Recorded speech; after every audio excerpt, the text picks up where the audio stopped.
సాధారణంగా చదువుకున్నోడికి కూడా అర్ధజ్ఞానంతో బ్రతుకుతున్న రోజులిది.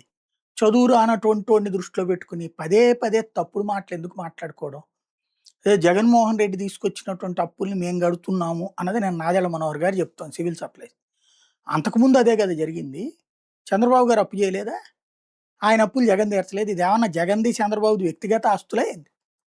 కాంగ్రెస్ ప్రభుత్వం ఇప్పుడు ఈయనే కదా ఇప్పుడు స్పీకరు నాదెళ్ల మనోహర్ గారు.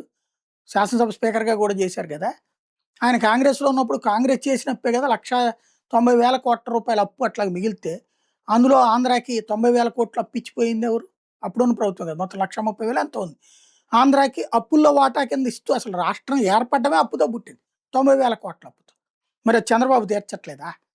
ఆ తర్వాత చంద్రబాబు నాయుడు దాదాపు 3,500,000 కోట్లు అప్పు చేస్తే జగన్ తీర్చట్లేదా? జగన్ మరో 3,500,000, 4,00,000 కోట్లు అప్పు చేస్తే చంద్రబాబు తీర్చట్లేదా? ఇప్పుడు మీరు చేసే 2,00,000, 3,00,000 కోట్లు నెక్స్ట్ వచ్చేవాళ్ళు తీర్చరా?